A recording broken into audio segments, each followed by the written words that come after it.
Hey guys, today I'll show you a science fiction thriller TV series named Sanctuary, Season 1. Spoilers ahead, watch out and take care. The drama begins with two police officers pushing open a door to find a body lying on the floor. A small hole marked his forehead, and he had a very peculiar expression of death. A frail boy was trembling under the bed nearby. One officer took off his hat to reveal his half-bald head and kindly extended his hand to the boy, encouraging him not to be afraid. But the boy shook his head, his terror reaching its peak. In the next moment, the officer's half-bald head was blown off for lack of hair protection. To everyone's surprise, the boy turned out to be a monster. He coldly stared at the onlookers and extended a long GPS tentacle.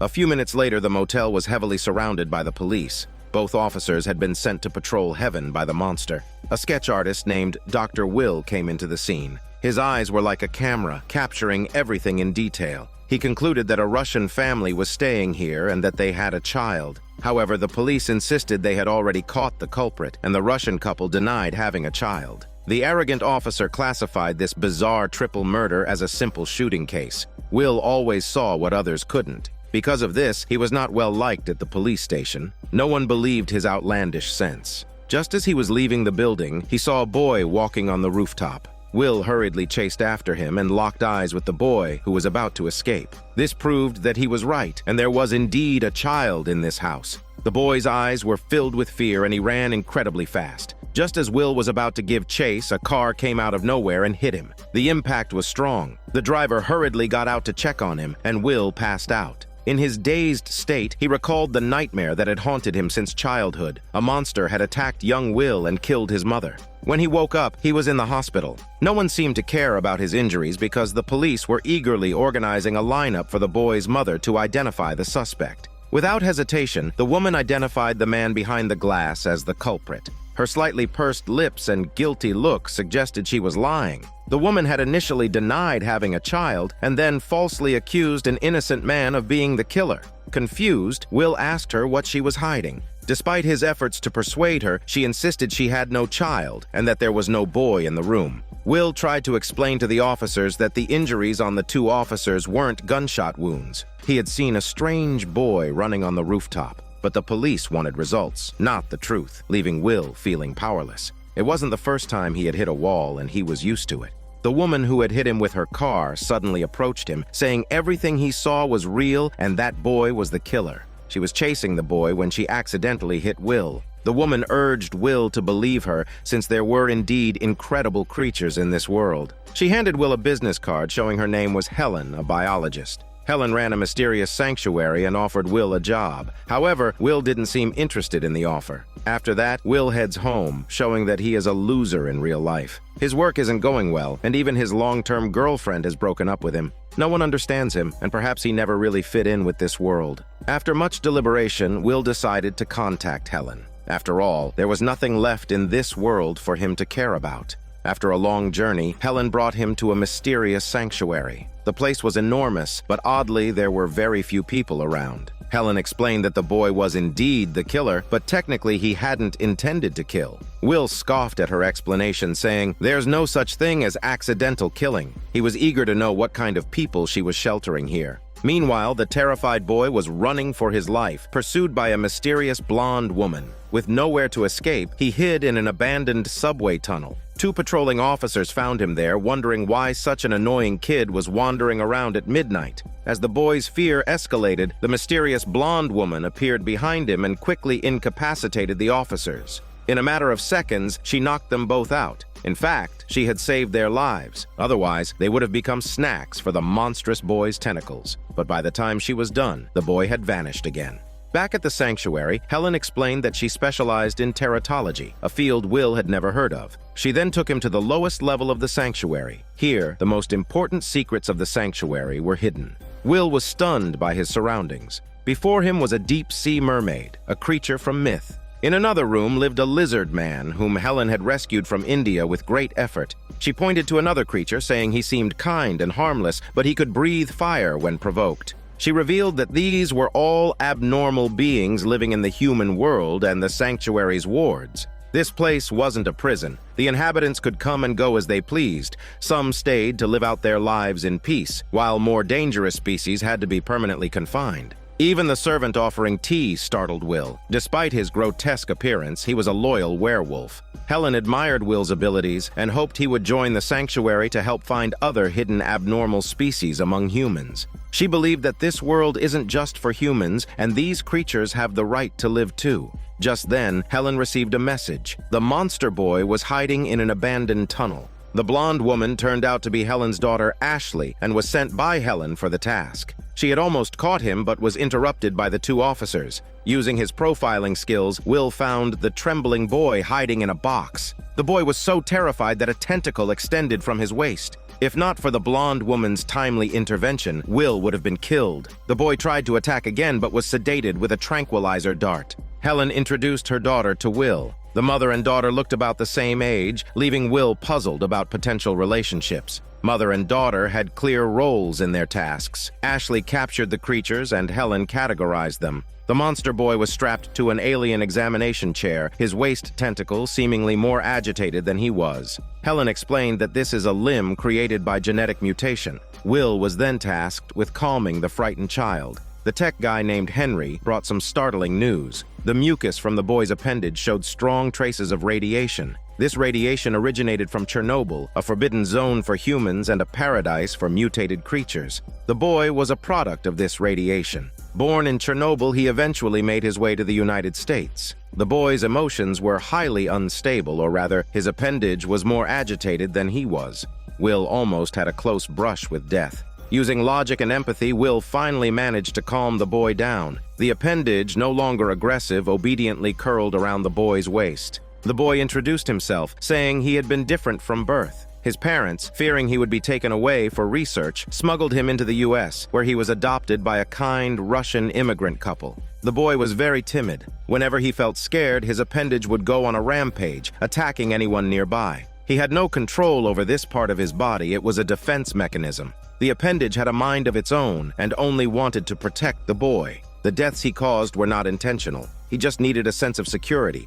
Ultimately, the sanctuary took him in, becoming his final safe haven.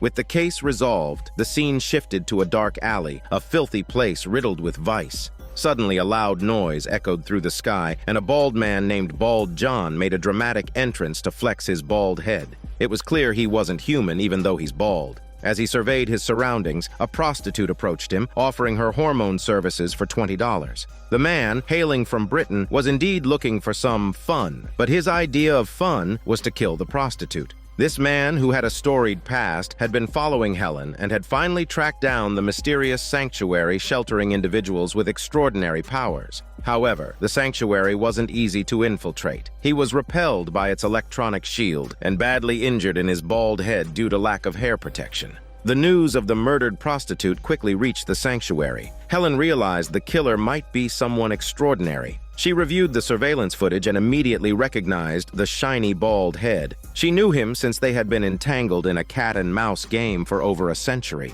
The sanctuary's electronic shield was strong, keeping Bald Jon out, but he turned his attention to harassing Helen's daughter, Ashley. Ashley, however, was no pushover. The two of them wrestled their muscles fiercely. Sparks flew from the low-calorie bullets in the dark warehouse. Bald Jon, using his speed to his advantage, disarmed Ashley and turned the tables. It wasn't that Ashley was weak. Bald Jon had lived long enough to become quite twisted. He could move faster than a bald bullet, playing with Ashley like she was a defenseless bunny. Ashley discarded her weapon and engaged in close combat. She threw left and right hooks, followed by a stylish elbow strike and a sidekick. Despite her skills, she was no match for Bald Jon. Tired of the game, he ended the fight with a flashy leg sweep, using only a fraction of his strength. Just when he thought he had won, Ashley's friend arrived and ambushed him with a stun gun. The high-volt shock rendered Bald Jon nearly incapacitated.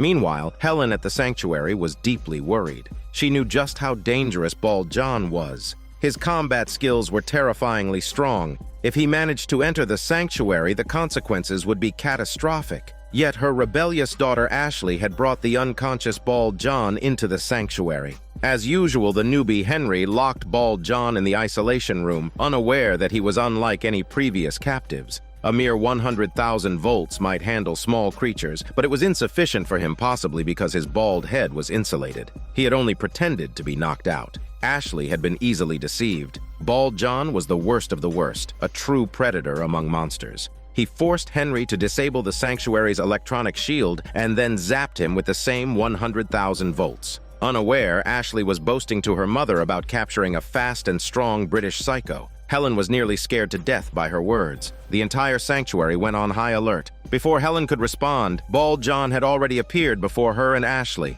He resented Helen for abandoning him, leaving him to endure extreme loneliness for a century. Bald Jon kidnapped Ashley, throwing her heavy body into the terrifying ultimate monster room. In the darkness, hungry, bloodthirsty eyes glimmered with anticipation. The monsters were grateful for the food delivery. Helen cursed the cold-blooded and selfish man before her. She wanted to save her daughter, but Bald Jon was always a step ahead. Ashley was actually his biological daughter. They had once been a couple. He then revealed he was dying and only Helen's serum could save him. He was willing to go to any lengths to survive. But saving this demon would be like releasing a tiger back into the wild. Helen projected the footage of Ashley in danger to Will and his team. The ultimate monster of the sanctuary had Ashley on the brink of death. Will finally recognized the creature. It was the nightmare that had haunted him for years, the one that killed his mother and left him an orphan. He couldn't find it because Helen had captured and imprisoned this monster here.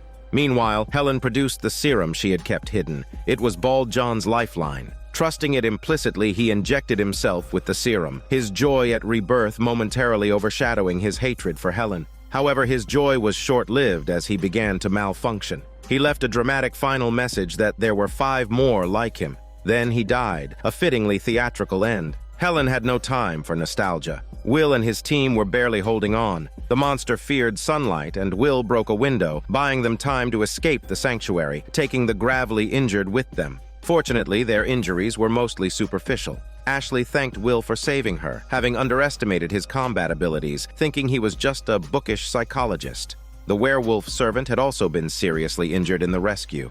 Will felt deeply sorry, having always seen werewolves as monstrous. This experience changed his perspective on the world. Since being attacked by a monster at 8 years old, he had repressed those memories. Now, everything came flooding back. It was Helen who had saved him after his mother was killed, looking the same as she did now. She was 157 years old. Helen had been studying biology since the 1880s and had achieved immortality through her medical skills. She shared her story. Helen met her husband, Bald Jon, in England. John had been terminally ill, and she cured him, granting him extraordinary abilities. But he turned out to be inherently evil, with a pathological hatred for prostitutes, becoming the infamous Jack the Ripper. A century later, using preserved frozen embryos, he fathered the incredibly powerful Ashley. Helen had finally ended the demon she had created. Helen opened a new world for Will. The sanctuary job had no insurance and pitiful pay, but it promised a life full of excitement, so Will decided to give it a try.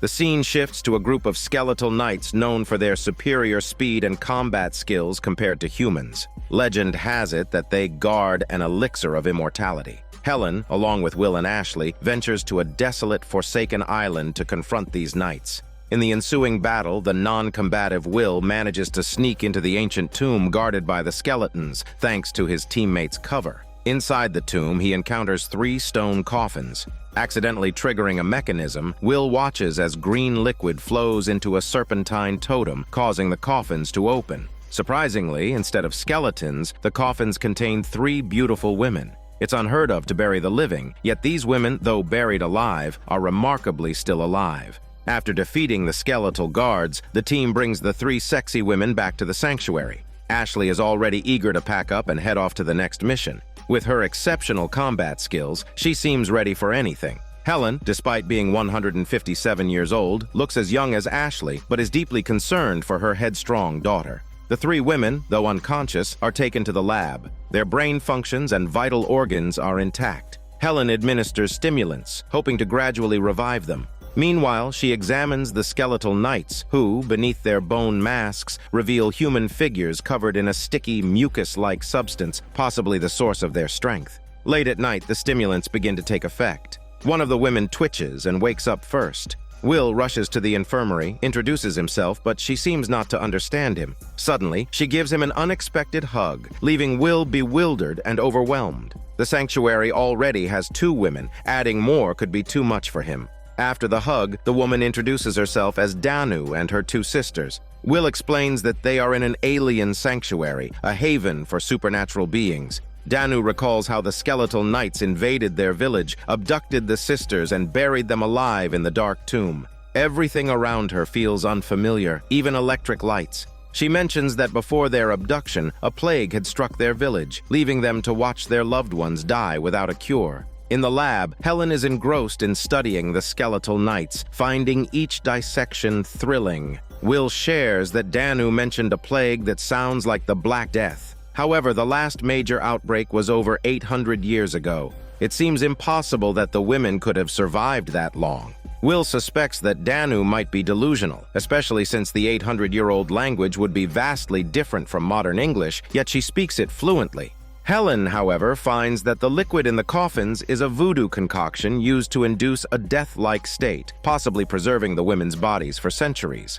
This discovery suggests that either the women are incredibly formidable, or as Will suspects, they could be insane. But if they were merely delusional, why would the skeletal knights go to such lengths to guard them? Meanwhile, the 3 women awoke from their slumber, holding hands tightly. The ground shook violently as they stirred. Their abduction had alerted another mysterious organization called the Cabal, which regarded them as treasures. The bald henchman commanded his followers to retrieve the lost artifacts at any cost. The women had no recollection of the events that had transpired. Everything around them felt strange and unfamiliar. Will explained that they might be suffering from delusional disorder, as their memories couldn't possibly be real based on logic and science. A Bigfoot servant brought Helen her afternoon tea. Helen confided in the servant that these women must be supernatural beings, otherwise why would the skeletal knights guard them so fiercely? Will attempted to use hypnosis to awaken the women's true memories. In a trance, the women saw themselves walking under the moonlight, leaving barren land in their wake. Terrifying skeletal knights appeared, forcibly abducting them and making them drink an unknown black liquid, plunging them into prolonged darkness. Helen examined the women's rings, which bore strange markings from the Cabal. This meant that the Cabal would relentlessly pursue them if they went missing. As Helen suspected, the Cabal had already located the women and was on its way to the sanctuary. A battle was imminent. Helen discovered that the ring originated from the Cabal founded over 900 years ago. She knew little about this mysterious group and called her daughter to help gather information. Danu gazed at the towering buildings and countless lights, finding the environment both unfamiliar and captivating. She shared that every time she closed her eyes at night, she saw her sisters walking under the moonlight, leaving a trail of corpses and barren land. The horrifying scenes haunted her, and she wondered who they really were and why they caused such devastation. Helen found references in ancient books to a medieval creature known as the Scottish Banshee. These 3 banshees purportedly had a single mission: to annihilate humanity. According to legend, their presence on the battlefield would cause all enemy soldiers to drop dead as shit instantly. The Black Death was historically attributed to witchcraft, and the Scottish Banshee was classified as a witch. However, these 3 women seemed powerless and harmless. The sanctuary started to quake as the 3 sisters joined hands and hovered above, radiating immense power capable of destruction. Will tried to calm them down, saying no flying at night. As the situation spiraled out of control, Helen used a taser to subdue them, exasperatedly saying no, breaking the rule. Technician Henry grumbled that their spellcasting had destroyed a lot of equipment and even knocked out the sanctuary's internet. The women couldn't afford to pay for the damages, which was infuriating. Will regretted everything upon realizing that the women were indeed from 800 years ago and had strong telepathic abilities.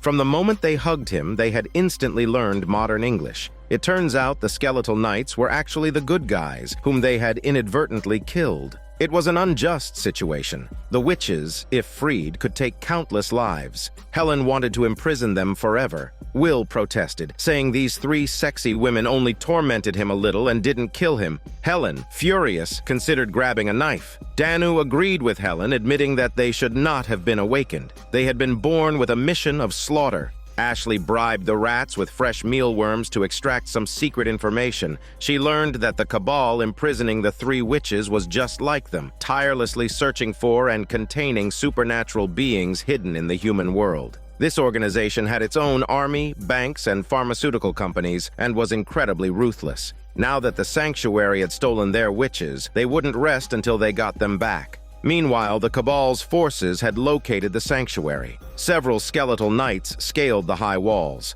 Helen immediately activated second-level defenses. They needed to move the witches quickly. As more skeletons broke in, Helen and the Bigfoot servant had no choice but to fight fiercely, battling the intruders for what felt like hours. At the same time, Will unlocked the control over the witches, intending to set the three sisters free. However, Danu refused to leave, insisting that the Cabal would find them no matter where they went. She argued it was better to return with the Cabal than to harm more people by running. Frustrated, Will asked them to save their bullshit and just go. As they neared their breaking point, Ashley finally returned from the outskirts to assist. The pursuers were closing in. Will, unable to fight, handed a map to the three women and used all his strength to cover their escape. Henry also tried to help, but as usual, ended up being captured. In this show, two things never change. The sanctuary gets breached in every episode, and Henry ends up as a hostage. The enemies had broken through all defenses, forcing the group into the basement with nowhere left to retreat. If they didn't hand over the witches, the attackers would raze the place to the ground. Just as they were about to be disarmed, the witches arrived. It turned out Will had given them a Google map, and they had gotten lost, so they decided to return and help. For the first time, the witches stood tall and made a demand to their former captors. They would willingly return to imprisonment if the Cabal spared Will and his friends. The witches' fury was so intense that the Cabal had no choice but to agree. Despite all their efforts, they couldn't change their fate of being imprisoned. However, through this ordeal, a seed of freedom had been planted in the witches' hearts. They were determined to fight for their freedom in their own way. Regardless, the sanctuary and the Cabal were now bitter enemies. The bald henchman warned them that the Cabal leader was no saint and that their paths would cross again. The scene shifts to a robber and his partner who had robbed a jewelry store, emptying the display case of gold while ignoring the valuable diamonds nearby. The store owner had silently triggered the alarm, and as the sound of sirens grew louder, the robbers exchanged glances. The partner shot the store owner and they split up, leaving the innocent man in a pool of blood. The desperate robber found himself cornered with the pursuers on three sides. His only escape was through a pipe barely 20 centimeters in diameter. He tore off the protective grid and squeezed his head through. By the time the police arrived, he had vanished without a trace. The police were baffled, not knowing how the robber could have escaped. The mysterious disappearance caught the attention of the sanctuary. Technician Henry hacked into the jewelry store's surveillance system and reviewed the footage. Will noticed that the robbers took only the gold, ignoring the priceless diamonds, suggesting that they were not simply after money. According to the police report, one of the robbers vanished in a small basement room with no windows or exits. The team of three went to the basement. The brick walls were solid, with no sign of an exit. They sent a mobile camera into the pipe and found a fresh fingerprint deep inside, confirming Will's suspicion. The robber had indeed escaped through the pipe. Helen speculated they might be dealing with a legendary folding man, capable of folding their skeleton to squeeze through tight spaces. But fitting through such a small pipe seemed far-fetched. Perhaps this folding man was a super talented one. Will remained doubtful despite his encounters with many supernatural beings. Records indicated that folding men had a collagen synthesis gene defect, but there were few documented cases. Will recalled an unsolved case from his time in the police force involving bank robbers who vanished from a sealed vault, leaving behind only a gold artifact. It seemed folding men were interested only in gold. Henry reported that the fingerprint belonged to a man named Malcolm, last seen 4 years ago.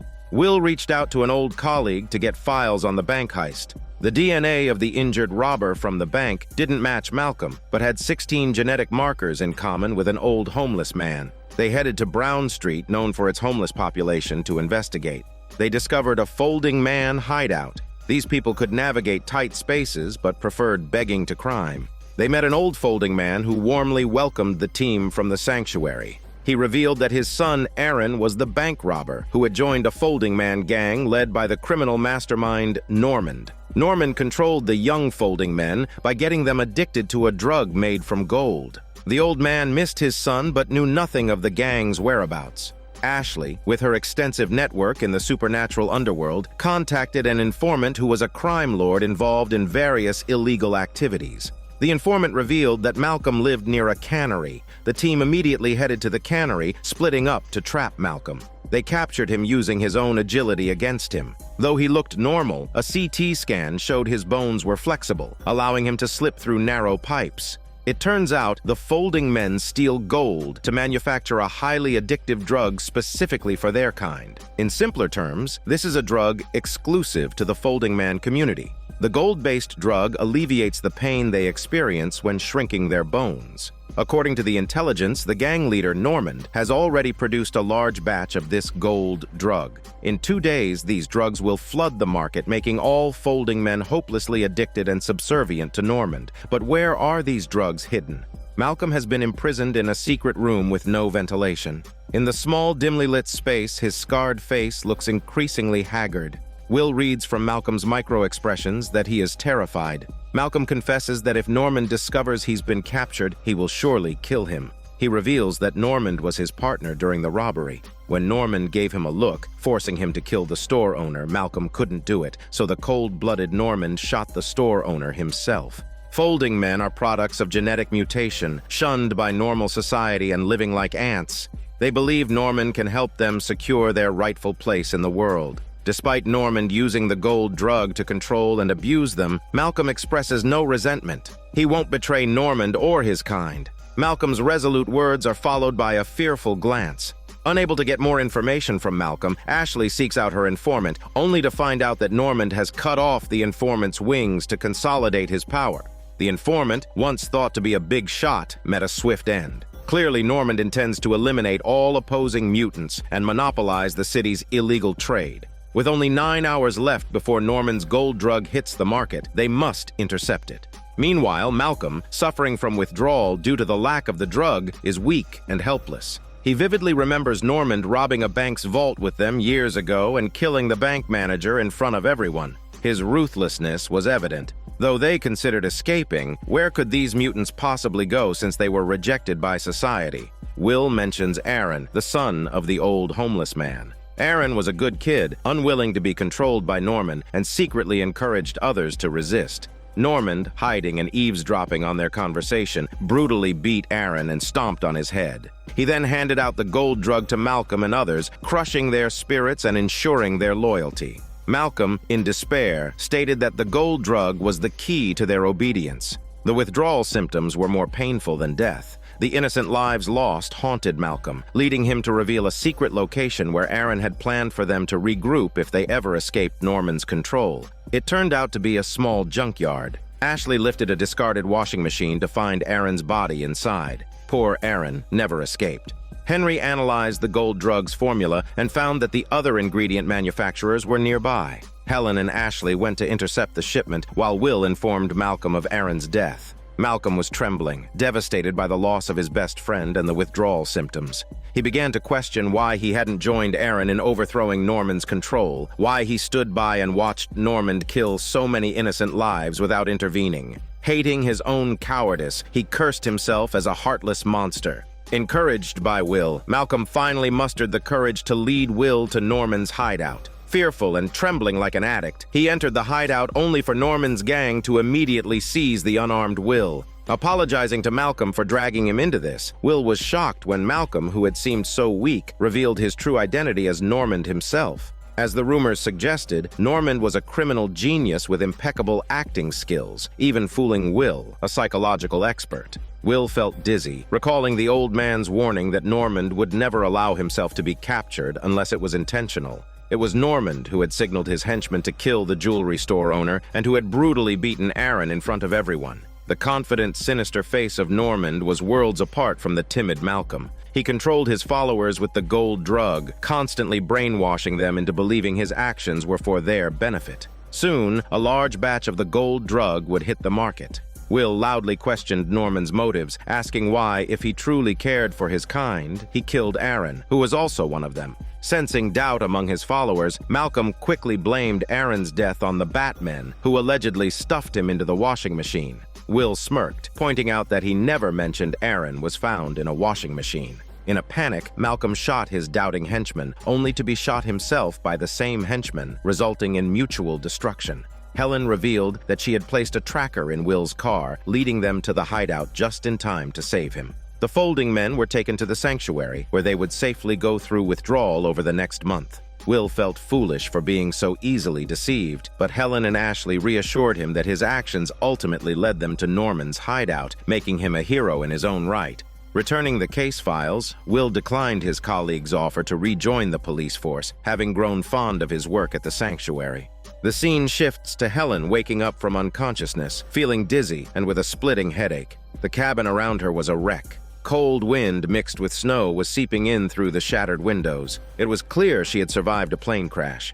At the other end of the cabin, she found Will, also battered and bruised, next to a mercenary who was trapped under some luggage. The plane had crashed on a desolate snow-covered mountain, probably about 160 miles north of Pakistan. Fortunately, although the plane was in pieces, most passengers had miraculously survived. One female passenger hysterically clung to Will, screaming about a monster. It took her a long time to calm down. Meanwhile, a tough guy had a dislocated arm but didn't make a sound as he painfully popped it back into place. Helen made her way to the cockpit. The pilot's face was marred with horrific wounds, and he was already dead. The co-pilot was hiding in the bathroom, trembling in pain and fear with a broken leg. Using high-tech equipment, Helen contacted her daughter in New York. Ashley had pinpointed the crash site and successfully notified local rescuers, who estimated it would take 5 hours to reach them. However, they soon discovered that the cage in the cockpit was open. Helen finally remembered that she and Will were on this trip to capture a rare snow creature. During transport, the snow creature had escaped from the cage, attacked the pilot, and caused the crash. At that moment, they also found a stowaway who could speak Sherpa. After regrouping, it was clear there were 5 survivors besides Helen and Will: the strong mercenary, the irritable tough guy, the disabled co-pilot, the Sherpa-speaking boy, and a jumpy translator girl. No need to remember their names, as they were all likely to die soon anyway. The passengers were furious that Helen had used the expedition's plane to transport such a dangerous beast, accusing her of endangering everyone's life. The translator girl explained that the snow creature was a rare species from the Himalayas with immense destructive power. Helen and Will had intended to take it back to their sanctuary, but the accident had put everyone in danger. The main concern now was that the snow creature was missing. Who knew if it would come back for a killing spree? Just then, an Arctic cold front swept across the mountain, making it impossible for the rescue team to reach them. They had to survive in the wrecked cabin for several days. They blocked all the windows and huddled together for warmth. The co-pilot, feeling guilty, apologized. He admitted he should have been in the cockpit ensuring a safe landing, but he had a sudden bout of diarrhea at the worst possible moment. If he hadn't rushed to the bathroom, maybe the tragedy wouldn't have happened. Will brought some coffee, but Helen refused it, saying she only drank tea. As night fell, everyone, exhausted and hungry, drifted into a deep sleep. Helen had a strange dream about her ex-husband, Bald Jon, coming to seek revenge. She woke up with a start, turned on her flashlight, and saw that the co-pilot was lying in a pool of blood, long dead as a piece of shit. Everyone gathered around the co-pilot's corpse, speculating. It appeared he had used a shard of glass to slit his wrists, possibly out of guilt for not preventing the crash. Will and the translator girl wrapped up the body and took it outside, thinking it might serve as emergency food someday. The co-pilot was dead, and everyone felt the weight of sorrow. The mercenary started talking to the Sherpa boy about his fiancée, saying that as a mercenary, he was constantly on the move, trying to earn enough money to marry his girlfriend. It was clear how much he loved her. Unfortunately, the Sherpa boy couldn't understand a word due to the language barrier. As night fell again, Will dreamt of his mother. When he was 8, she had died protecting him from a monstrous creature. Waking up, he saw his mother's blood-stained face in front of him, and he shot up in fear only to find the mercenary and the tough guy fighting. The tough guy suspected there was a traitor among them and had secretly taken a gun for protection. Everyone else was huddled together for warmth, but the tough guy insisted on going his own way. After a brief confrontation, everyone returned to their makeshift beds. Suddenly, a bright light startled the mercenary awake. Before him stood his fiancée, scantily clad despite the freezing snow mountain. He didn't give it much thought and rushed to kiss her using his frozen tongue. Blood soaked his jacket, and he fell. The romance was just his cruel hallucination. Everyone was baffled, wondering how a skilled mercenary like him could be caught off guard and killed. From the wounds, it looked like he had stood still, letting someone stab him. The tough guy remained convinced there was a traitor among them, pointing at the Sherpa boy. He claimed that the snow creature was sacred to the Sherpa boy's people, and the Sherpa boy wanted revenge. Through the translator girl, the Sherpa boy insisted that his people didn't worship snow creatures and that he was too scared to kill anyone. So who was the twisted individual turning this into a murder game? Ever since the crash, the atmosphere had grown increasingly eerie. Helen quietly asked Will if he'd had any strange dreams. They both had been dreaming of dead relatives, Helen of her ex-husband whom she had killed, and Will of his deceased mother. The dreams were so vivid it felt like their relatives were truly alive. Helen sensed something was affecting their minds. She noted that the co-pilot's wrist wounds were curved, while Will saw them as straight. Something was clouding their judgment. It had to be the snow creature. Legends said that such creatures could create illusions to blend in with humans. This meant that one of the 5 survivors, including Helen and Will, was the snow creature in disguise.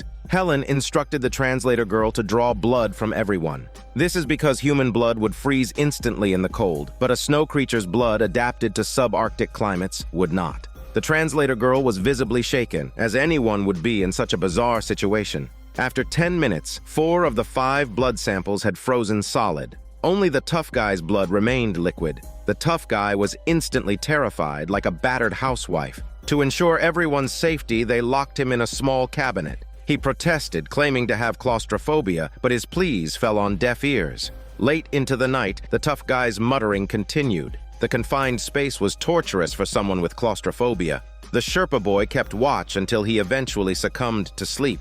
In the blink of an eye, the tough guy was dead in the cabinet. Another one is gone. The Sherpa boy claimed to have seen something strange enter the cabinet, but the tough guy hadn't struggled or screamed. Helen conducted another blood test, and the tough guy's blood froze, just like the others. Clearly, the creature had confused their minds, impairing their judgment. Helen recalled that when they captured the snow creature, she remembered it being 4 times the size of a human, but its paw prints were slender, and there wasn't a single hair in the cage. This suggested the real monster wasn't as they perceived. It was human-sized, highly intelligent, and capable of killing with its mind, far more terrifying than any wild beast. Helen and Will decided they must stick together. If they separated, they'd become the next prey. The 4 remaining survivors exchanged wary glances, like players in a real-life game of werewolf. A new round of carnage had begun. Suddenly, the sound of a helicopter filled the air. Will, the first to wake, was overjoyed. After waiting for days, rescue had finally arrived.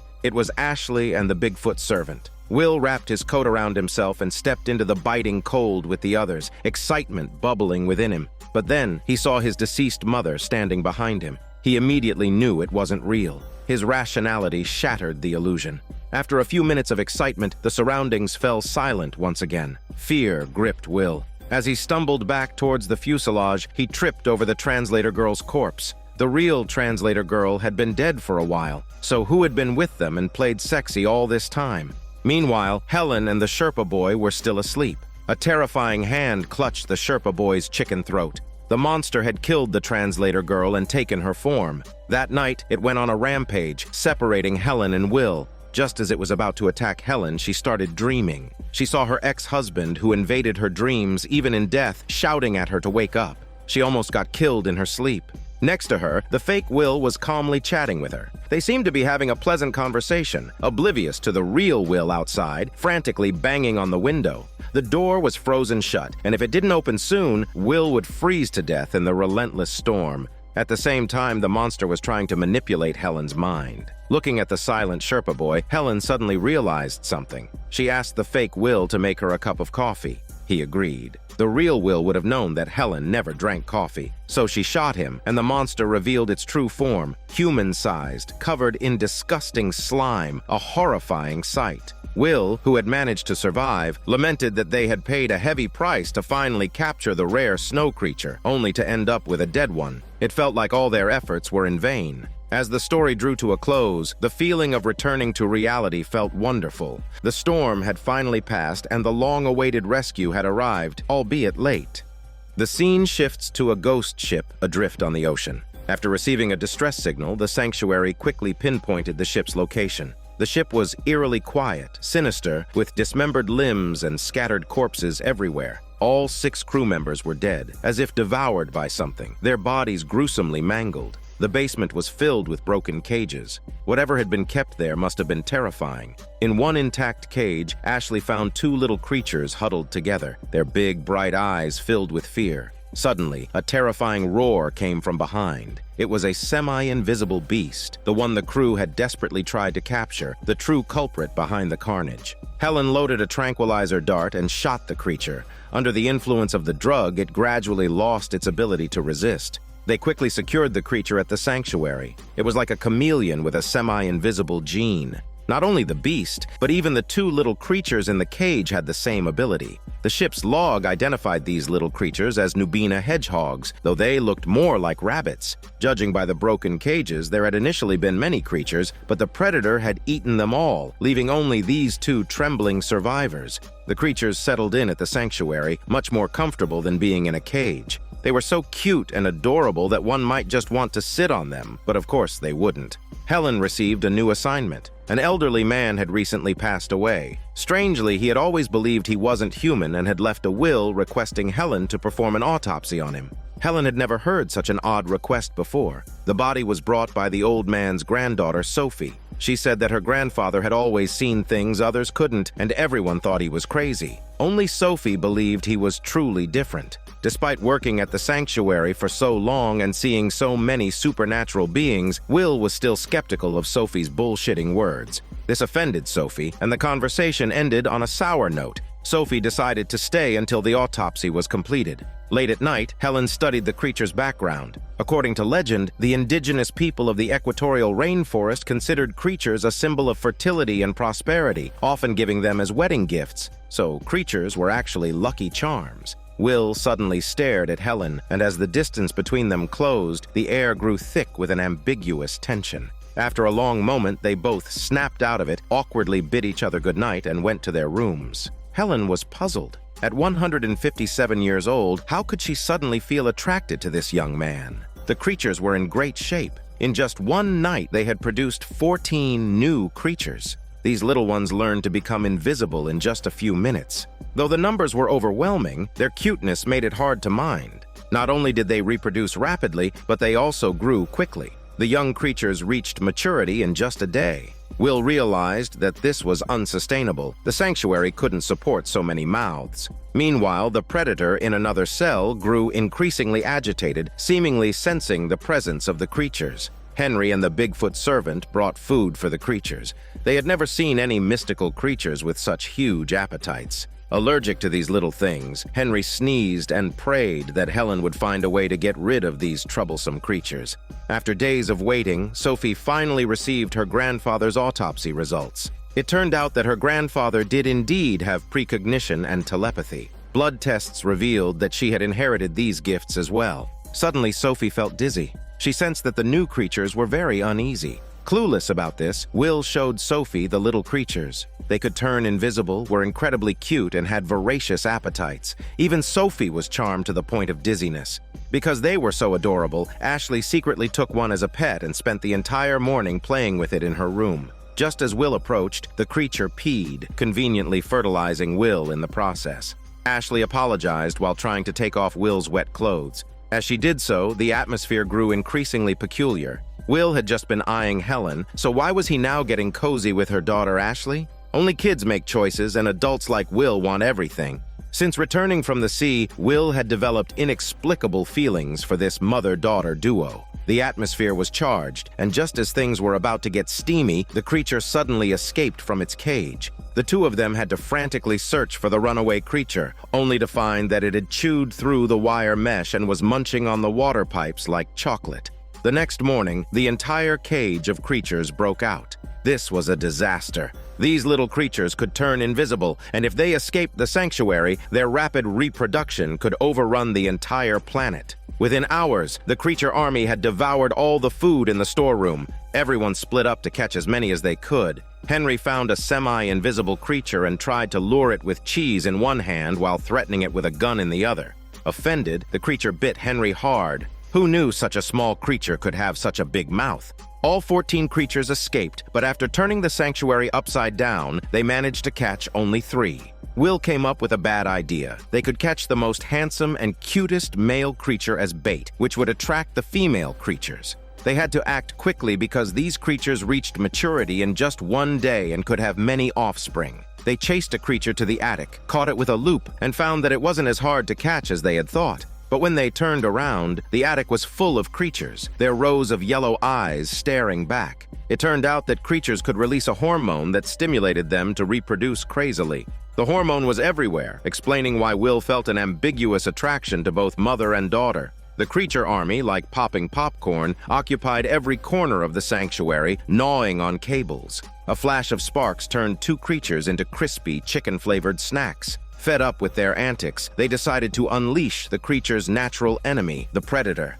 Meanwhile, far away in her room, Sophie sensed the predator's rage. Her gift allowed her to establish a connection with aliens, and she felt the creature's fear and the predator's bloodlust. They fitted the predator with a tracker. The creature's invisibility was no match for it. The predator feasted freely, gobbling up the little cuties one by one. Terrified, the creature army scattered, chewing through all the cables and causing a massive blackout in the sanctuary. Sitting on them would have been the least of their worries. The predator reached the library, which was swarming with creatures. There were so many that the predator soon let out a pained howl. In just a few minutes, the hunter became the hunted, reduced to a skeleton. It turned out the creatures were never herbivores. They had devoured the 6 crew members. Thanks to the predator's control, their numbers had been reduced to just 2. Who knew that these 3 jinxes would lock up the predator and protect the little demons instead?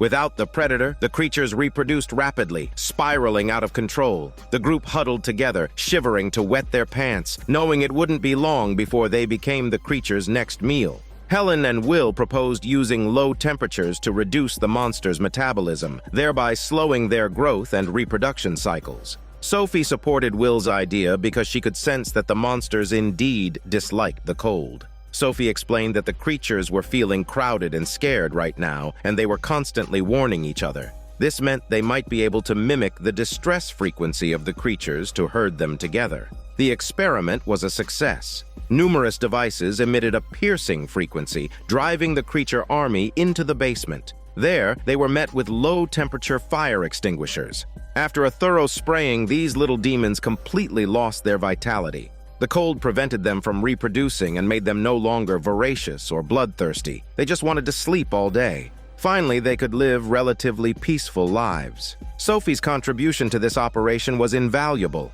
She had thought her inherited abilities from her grandfather were a curse, but it turned out they could benefit humanity. With this realization, Sophie felt much more at ease, confident that they would meet again someday. The scene shifts to Helen explaining human brain anatomy to medical experts worldwide when she received a note, demanding her to come see him immediately or she would be killed in 3 minutes.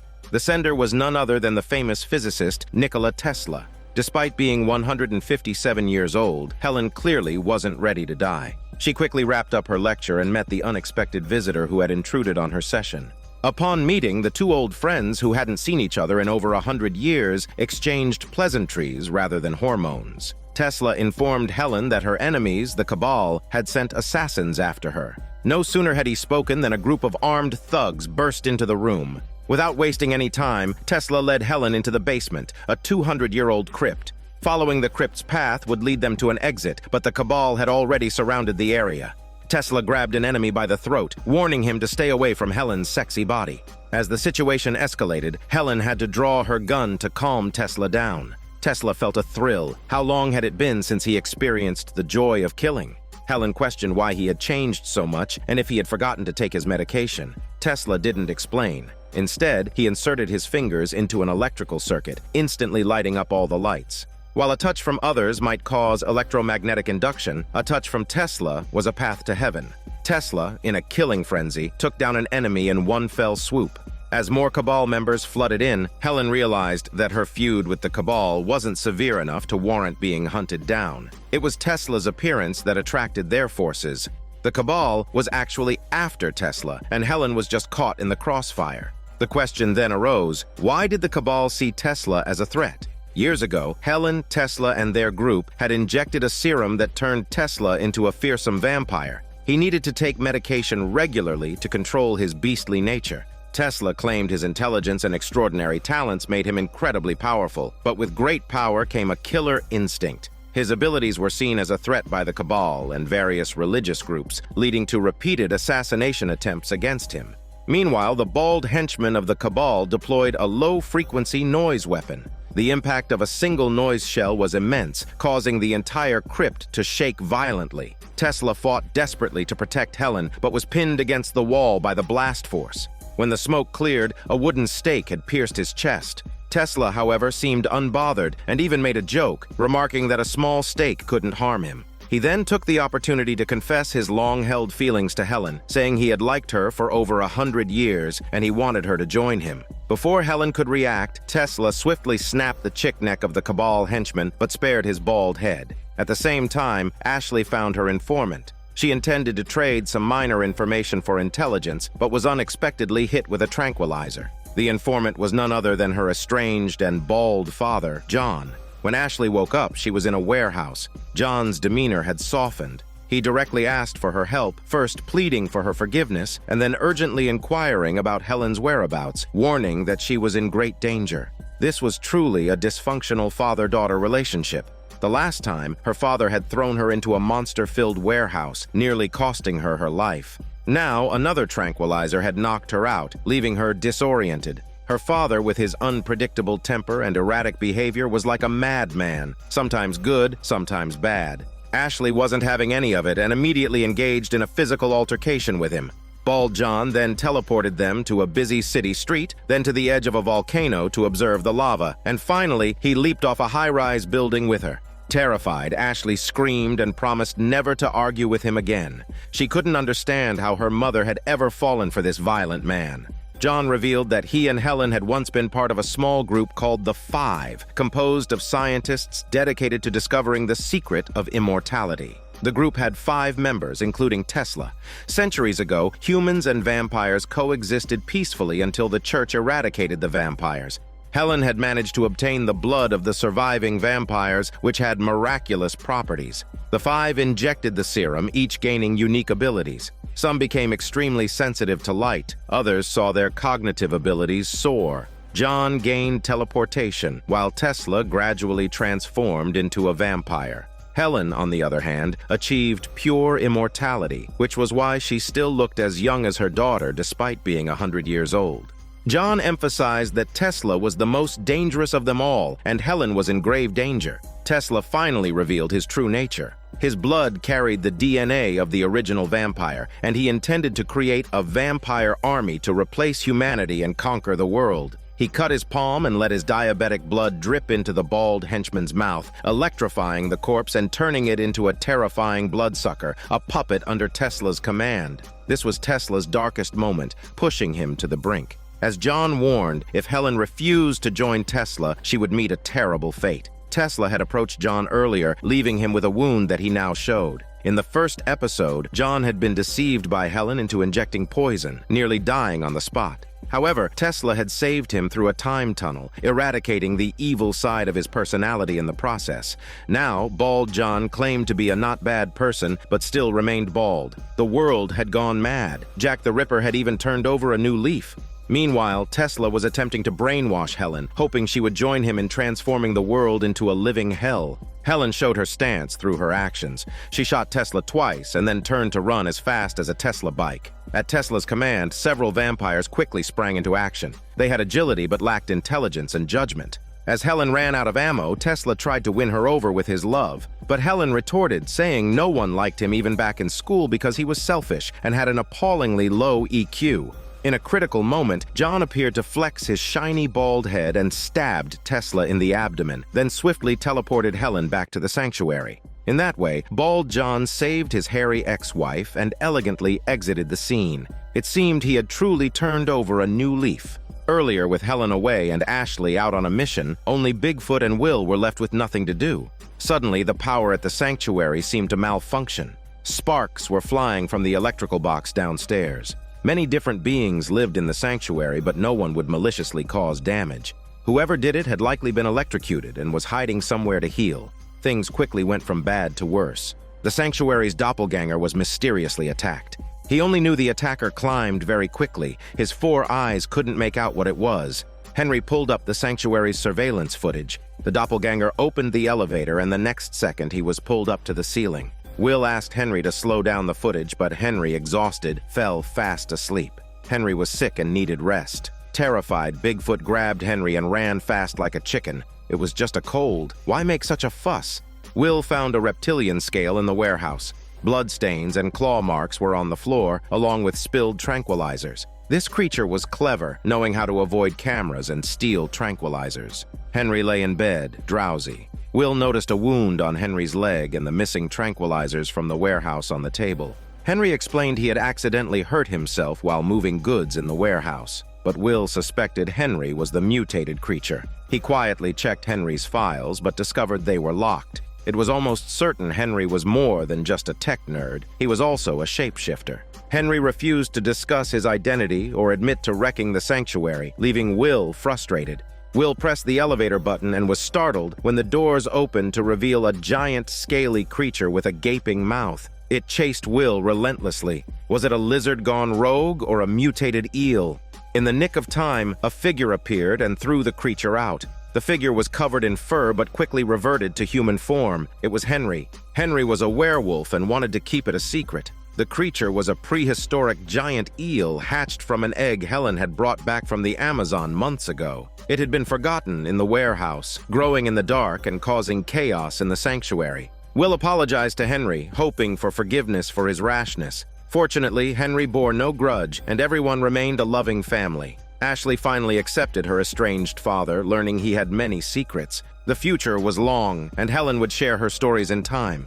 The scene shifts to a man lying dead in a pool of blood, clutching a shotgun in his hand. Beside him stood his young son, Edward, his eyes vacant and expressionless. The boy's hand moved incessantly, sketching on paper. Strangely, he had rendered his fallen father into a sinister and grotesque figure. His drawings were filled with twisted, alien faces. He drew without expression, a fiery intensity rising in his eyes.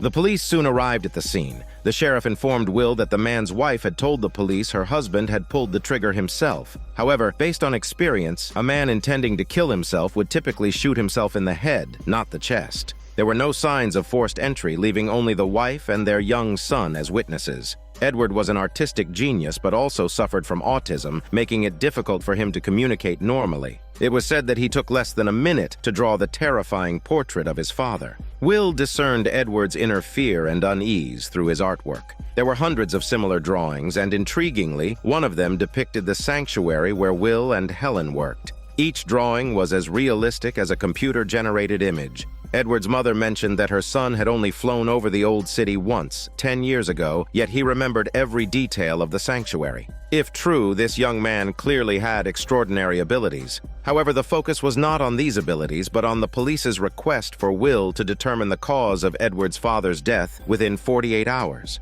Helen and Will visited Edward's mother. She revealed that Edward's drawings had always been dark. For instance, when he was 8, he drew a family portrait of his mother and older brother. The family appeared cheerful in the drawing, with no sign of their gloomy circumstances. However, the brother had been kicked out by their father at 14 for getting involved in an arson case, never to be seen again. During the conversation, Will noticed numerous circular burn marks on the mother's arms. He suspected the deceased father had been abusive, but the mother vehemently denied it, insisting her deceased husband was a good man. She recalled the night of the incident. Her husband had been holding a shotgun, constantly berating their silent son. Before she could intervene, he suddenly turned the gun on himself, terrifying Edward. But the mother was unable to provide a coherent explanation for his suicide. Edward appeared unaffected by his father's death, continuing to draw as usual. To understand why Edward drew such bizarre images, his mother temporarily entrusted him to the sanctuary. Edward quickly adapted to the new environment, continuing to draw every day. This time he drew Will in a disheveled state from earlier when he was chased by a giant eel. Edward claimed these monsters lived in his mind, and that drawing them alleviated his fear. But why had he depicted his father as a gun-wielding monster? The next morning, they tested Edward's visual system. He didn't need to focus on anything. By quickly moving his eyes, he could bring the images in his mind to life on paper. Unlike normal people who see things in fragments, Edward's visual system worked like a scanner, rapidly scanning in parallel, like a living computer, capturing every detail. In less than a minute, he could recreate and enlarge the entire Chinatown. Curiously, each of his drawings featured a hidden alien monster. It turned out Edward's eyes were different from ordinary people's. He could see the aliens hidden among humans. This explained why he had drawn his father as a gun-wielding monster, because that was how his father appeared to him at the time. Will shared a common trait with Edward. He could also see things normal people couldn't. For instance, he could see Edward's anxiety and fear. Edward said his father was usually kind, occasionally using the gun to scare him, which he had gotten used to. But it was clear Edward wasn't telling the whole truth. To him, his violent father appeared as a terrifying monster, suggesting that he was hiding something. Under Will's persistent questioning, Edward finally admitted that he grabbed the gun, confessing that he had killed his father. While examining the crime scene photos, Will noticed bloodstains from the gun handle on the mother's dress. She had wiped the fingerprints off the gun handle after the incident. Will concluded that the real culprit was Edward's brother, and both the mother and Edward were covering for this mysterious brother. Will returned to the crime scene once again. Utilizing his profiling skills, he analyzed and magnified every detail in his mind. Eventually, he discovered a hidden compartment under the carpet. Upon opening it, he found a secret room beneath. The chains on the walls suggested that the father might have imprisoned his two sons there, further indicating the possibility of family abuse. The mother was devastated, unwilling to talk about those unbearable memories, continually muttering that her husband had no choice in his actions. She refused to reveal the truth. Helen, understanding the protective instincts of a mother, realized that finding the missing son, who had been gone for years, was essential to discovering the truth. They approached Edward again, asking him to use his drawings to depict the events of the crime scene. After Edward finished drawing, they noticed an anomaly. The left side of the picture, which should have shown a left hand, depicted a right hand instead, complete with a scar. This was clearly not Edward's hand, strengthening Will's belief that Edward's brother was present at the scene. Despite Edward's insistence that he had killed his father, Will threatened to involve his mother, stating that her tampering with evidence could lead to her being taken away if Edward didn't tell the truth. The relentless questioning caused Edward to break down. His human scanner seemed to malfunction, his eyes igniting with a fiery blaze that destroyed lab equipment like a laser. This explained the circular burn marks on his mother's body. Medical records showed that Edward's father had exhibited similar convulsive symptoms, revealing that both father and son were not entirely human. They had the ability to burn objects with their eyes, akin to human printers. If the father never abused his family, then the hidden room might have been a self-imposed prison to prevent him from hurting them as he aged and lost control of his powers. When Edward regained composure, he chose not to hide the truth any longer and began drawing the subsequent events. The drawings revealed that Edward's brother had indeed come by on the night of the incident. Using computer technology, Henry filled in the gaps in Edward's memory. The father, an alcoholic, had gradually lost control over his abilities and decided to end his life to protect his family. The brother, who had returned after years away, tried to persuade Edward to leave and see the outside world. Hearing the commotion, the father aimed a gun at his older son. It turns out Edward didn't have autism. He had been conditioned by his father to fear the outside world and believe that normal people would discriminate against them. Over time, Edward became reclusive. The confrontation escalated with the brother grabbing the gun. In despair, the father revealed he only wanted to spare his sons the pain he had endured. Father and son struggled for the gun, but the brother's body blocked the view, leaving them unsure who pulled the trigger. Fortunately, a nearby mirror reflected the scene clearly. The father forced his son to release the trigger and shot himself in the chest. Since the father was not an ordinary human, higher authorities closed the investigation and had a special department remove the body, leaving the case unresolved. The brother, guilt-ridden for not stopping his father, went into hiding. Freed from his father's constraints, Edward began to open up and try to interact with people normally. Later, they found Edward's brother hiding in a dark sewer. The two brothers reconciled, embracing each other. No longer living in isolation, they could finally experience the vibrant world outside. The future promised many years of bravery and resilience. As shown earlier, a giant mud eel escaped from the sanctuary. To save Will, Henry had no choice but to reveal his shapeshifter identity.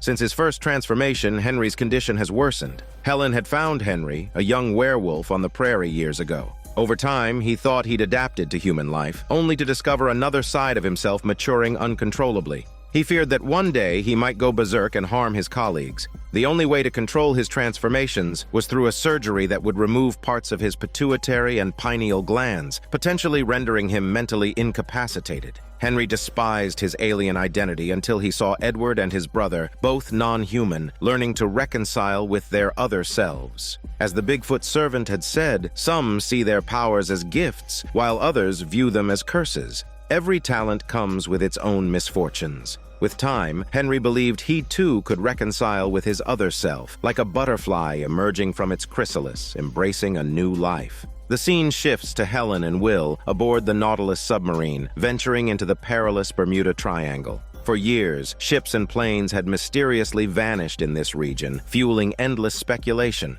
Unbeknownst to many, this area was also home to mermaids. Recently, the sanctuary's mermaids had sensed a distress signal from their kin. As they dived deeper, they witnessed a horrifying scene, a mermaid being viciously attacked by her own kind. Within moments, the beautiful mermaid was reduced to a mere torso. Mermaids had always been gentle in Will's experience, so the unprovoked attack was baffling. Using machinery, they brought the half-eaten mermaid into their sub. Helen dissected the mermaid's skull and found a clear adhesive substance in her brain, pending chemical analysis. This mermaid's death was not an isolated incident. Over 100 mermaids had recently perished, a catastrophe threatening their entire species. Helen speculated that a new predator might be affecting the mermaids' minds, or perhaps ocean pollution was to blame. After 10 hours of exploration with no new findings, they decided to return, bringing the samples back for detailed analysis. Suddenly, Helen felt dizzy, her vision blurred, and her hands trembled uncontrollably. She soon collapsed, bleeding from her ears and nose.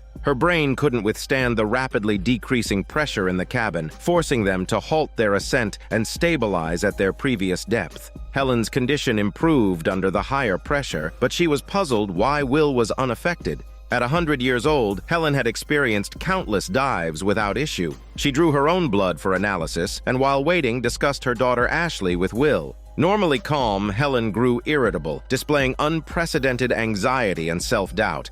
Helen confided that she had isolated herself over the years as friends and family died around her. Will was her favorite disciple, and she believed only he could continue the sanctuary's work after her death. Her words puzzled Will. Why talk about death so suddenly? As Will pondered, Helen's nose bled again, her decompression sickness worsening. To alleviate her pain, they had to descend further. Will was frightened by her deteriorating condition. Blood tests showed no signs of meningitis, and all other indicators were normal, yet her sickness persisted. The Nautilus could dive up to 2,400 feet, and they were only at 1,600 feet. The real threat wasn't the depth, but the oxygen supply. They had only enough oxygen for a day and a half, during which they needed to cure Helen's sickness and surface, or both would suffocate at this depth. Will recalled their earlier dissection of the mermaid, where they discovered a unique mucus in her brain. Perhaps they had been investigating in the wrong direction all along. What was affecting Helen might not be a disease, but a deep-sea parasite. Consequently, Helen examined her cerebrospinal fluid. Sure enough, tiny parasites were lurking in the pyramidal tracts of her brainstem, reproducing at a terrifying rate. At this pace, the parasites would soon take over her brain. Helen realized she should have worn a mask or protective gear. Helen re-examined the mermaid's corpse, this time donning protective gear. The mermaid's brain had been completely devoured, her central nervous system reduced to an unrecognizable state. But in principle, as long as the host remained alive, the parasites wouldn't seek a new host. As long as no bodily fluids were exchanged, Will wouldn't be infected. However, these parasites attacked the emotional centers of the brain, turning normally gentle mermaids into aggressive creatures, even to the point of cannibalism. Clearly, Helen was already showing signs of violent tendencies. In a few hours, she would become a full-blown lunatic, posing a significant threat to Will as well. This put them in a dilemma. If they ascended, Helen would die instantly from the increased cranial pressure. But if they remained at the bottom, Helen would turn into a killer, and their oxygen wouldn't last much longer. Helen's condition was rapidly deteriorating, forcing Will to continue descending. When he refused, she smeared her nosebleed and threatened to shove it into his mouth. Will had no choice but to adjust the depth further. The Nautilus was nearing its diving limit. Any further and both would perish. Regaining her sanity, Helen instructed Will to kill her if he ever thought her judgment was compromised or his life was in danger. Despite her words, Helen was clearly losing control. Late at night, while Will slept, Helen adjusted the depth further. The Nautilus could no longer withstand the pressure, and seawater began seeping through small cracks. Will made a difficult decision. He would kill Helen if necessary to protect himself. At that moment, the submarine shook violently. Helen's unauthorized operations had caused the Nautilus to lose control. The ballast tank and navigation systems were unresponsive, and the submarine continued its uncontrolled descent, soon surpassing its limit. They had to manually restart the systems. Braving the spraying water, they struggled to the stern. The depth gauge neared 3,000 feet, and Will was in excruciating pain from the rapid descent. Suddenly, the submarine halted. Helen peered outside and saw they had become wedged on a reef. After this ordeal, the oxygen supply tank was damaged, and the CO2 scrubber was operating at full capacity. Their oxygen would only last 3 more hours, but Helen's reckless actions weren't over. While Will was desperately trying to save them, Helen knocked him out. When Will awoke, he was tightly bound to a chair. Helen, now completely controlled by the parasites, was thoroughly enjoying the situation. She couldn't let Will surface the submarine. Parasites only cared about finding hosts, indifferent to whether the host lived or died. Helen taunted Will, and being this close, the two seemed not afraid of getting spit in each other's mouths. Will tried to stabilize Helen's emotions, suggesting they work together to fix the control system first and they could dive deeper that way. Helen found this reasonable and, donning an oxygen tank, dived alone into the control cabin. Meanwhile, Will was desperately trying to save himself. Grabbing a pair of pliers, he managed to free himself from his bindings. Looking at the open hatch, a wicked thought crossed his mind. Moving swiftly, he approached Helen, but ultimately couldn't bring himself to do it, even though she was dragging him into hell with her. Helen said she couldn't open the panel alone. They needed to work together. After some effort, they finally repaired the control system. But just then, Helen tore off Will's mask, causing him to struggle for breath. He crawled out of the hatch and grabbed Helen's gun first, calling out to her, trying to snap her out of her trance. However, he was too weak and was quickly overpowered by Helen. She even pulled the trigger on him, but Will had removed all the bullets earlier, hoping to test if there was any humanity left in Helen. It seemed he had lost that gamble. With no more hesitation, Will decided to act. Helen locked herself in the cockpit, determined to dive deeper. She didn't care if the host died. She could always find another. Her arrogance made her believe she was in complete control, unaware that Will had been holding back. Outside the cockpit, Will manually shut down the control system, including the oxygen supply and the CO2 scrubber. He watched as the carbon dioxide levels rose inside the cabin. Helen finally felt fear. The parasites didn't care if the host died, but dying in the cabin was different from dying in the sea. She banged on the door, begging Will to spare her, her previous arrogance gone. As the CO2 levels climbed, Helen struggled to breathe. Within minutes, she succumbed to asphyxiation, her pupils dilating as she died. Seeing Helen motionless like a piece of soap, Will brought the first aid kit and opened the hatch. His plan had worked. Assuming the host was dead, the parasite emerged as a watery worm. As it attempted to invade Will's body, he quickly grabbed a liquid nitrogen container, freezing the parasite into an ice sculpture. With no time to lose, Will worked to save Helen. He administered oxygen, used a defibrillator, and finally injected her with adrenaline. Gradually, Helen revived. Through this ordeal, they uncovered the truth behind the mermaid's self-destruction. Will showed the audience that he was more than just a handsome face with an 8-pack. He could stand his ground and carry on Helen's legacy. The battered Nautilus began its slow ascent to the surface. They needed to return to the shelter quickly to analyze the parasite sample and save the endangered mermaids. The scene shifts to an underground fight club where all the fighters are modified mutants. Today's first match features the formidable Muscle King against the agile Rubber Man. Muscle King charges forward with a powerful right hook, but Rubber Man deftly dodges and counters with an elbow strike, followed by several knee strikes, leaving Muscle King's head buzzing. Rubber Man then follows with a flashy leg sweep and a springy straight punch. After this combination, Rubber Man seems to have the upper hand, unaware that Muscle King was only using half his strength. The warm-up had only fueled Muscle King's adrenaline, making his muscles swell. He lunges forward with a series of side kicks and finishes with 2 deadly hooks, sealing his victory. In just 10 seconds, Rubber Man is left motionless. The match ends, and a staff member steps in, raising a stun gun and delivering a high-voltage shock to Rubberman, leaving him incapacitated. The fights are brutal. Losing means death here. Satisfied, the spectators leave, but one mutant, Danny, watches with a cold gaze.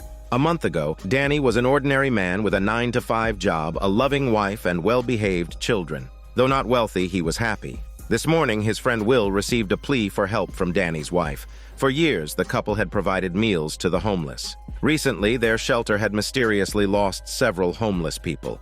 Danny began investigating their disappearances and soon went missing himself. Neither the police nor the media cared, driving his wife to despair. Witnesses described a gang abducting homeless people at random and driving off with them. The mastermind behind this was a mysterious group called the Cabal. They had successfully modified 54 homeless individuals. 19 were killed in action, 9 were electrocuted after losing fights. Muscle King, the strongest among them, bowed to his handlers and mercilessly killed his enemies. The Cabal planned to create more obedient mutant warriors modeled after him. Meanwhile, Will and his team tracked down the Fight Club. The venue was stained with blood, and brutal matches played out before Will's eyes. Though they didn't find Danny, they stumbled upon an old homeless man who caught Helen's eye. It was her long-lost father. Helen, already 100 years old, recognized her father, who was nearly 180. This father-daughter reunion should have been emotional, but he didn't remember her or how he ended up there. Helen couldn't abandon her destitute father, so she took him to the sanctuary. She remembered idolizing him as a child. How had the man who once shocked the British scientific community become a drunkard? Although he knew many Fight Club secrets, he refused to divulge anything. Helen found photos of mutants on his phone and recalled that before disappearing, he had been working on genetic engineering projects. These experiments had produced aggressive and dangerous mutants, forcing him to destroy his work. Apparently, someone had used his research to create a new batch of mutants for deadly fights. Helen remembered her father as a righteous man, incapable of such cruelty. But with his memory gone, he remembered nothing. He did, however, lead them to an informant. The informant revealed that the Cabal organized mutant fight matches weekly, always in different locations to avoid detection. Helen tested her father's blood. They were indeed biologically related, but her father was no longer the man he used to be. He seemed more like a clone and a puppet controlled by the Cabal. This sanctuary had originally been designed and built by her father. Helen took her father on a tour of the sanctuary, hoping to jog his memory. He couldn't believe or accept what he saw. His confusion grew until a sharp pain pierced his head. Clutching his neck in agony, Helen noticed a wriggling lump on the back of his neck. No wonder he was a puppet of the Cabal. Something had been implanted in him. Elsewhere, Will received a mysterious call from someone claiming to know Danny's whereabouts. Trusting the caller, he went alone without telling anyone. Predictably, he was captured almost immediately. This wasn't the first time he'd acted foolishly, and everyone was used to it by now. The leader of the captors pulled out a beetle. Will was strapped to a surgical table, and a knife sliced open the back of his neck. The disgusting beetle burrowed in, and no matter how much Will struggled, it was futile. The beetle's implantation turned humans into mutants. Once inside a body, its tendrils connected with the nervous system. Helen's father had lost his memory and become a drunken ruffian because of the beetle. After some while, Will finally woke up in a cell, his head throbbing and body weak. Next to him was Danny, who proclaimed he was now faster and stronger than ever. Clearly, the beetle controlled him, erasing the kind and gentle Danny of the past. Soon, Will would become just as terrifying. Mutants had ranks. Danny was a level 4 warrior, but Will's exceptional potential meant he would evolve into a level 10 warrior, a dream for all mutants. They would fight in the arena until only one remained.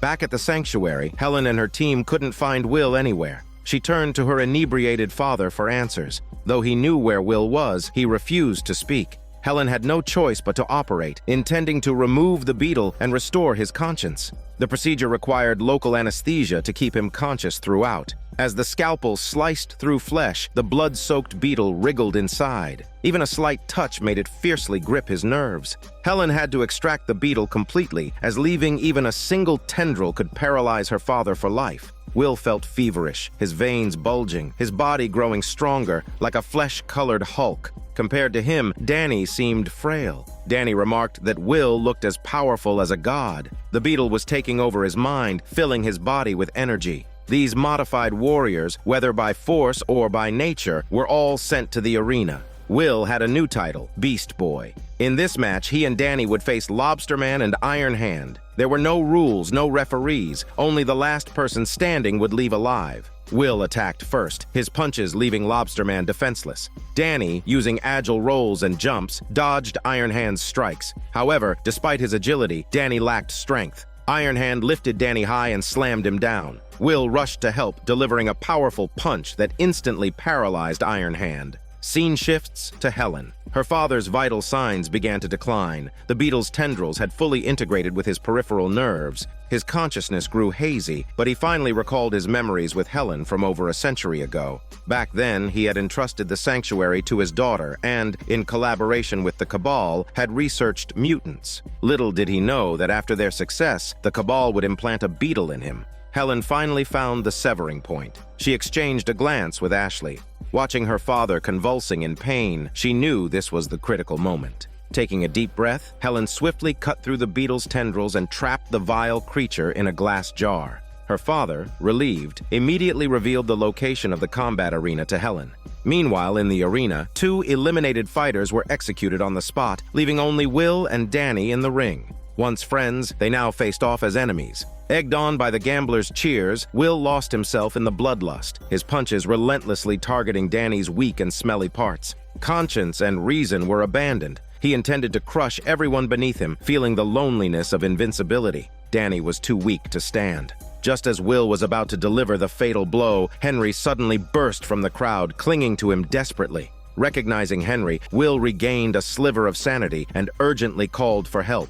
Ashley drew her weapon, subduing the bloodthirsty gamblers. The sight of the flesh-colored giant stunned her. Will was in tremendous pain, his muscles writhing. Helen confronted the arena's leader, demanding to know how many homeless people they had captured and how many inhumane experiments they had conducted in the past month. She warned them that any further genetic experiments would be met with severe consequences. The Sanctuary and the Cabal had always been at odds, and Helen feared no opponent. After several cycles of treatment, Will returned to his gentle and handsome self. He couldn't believe he had almost killed his friend.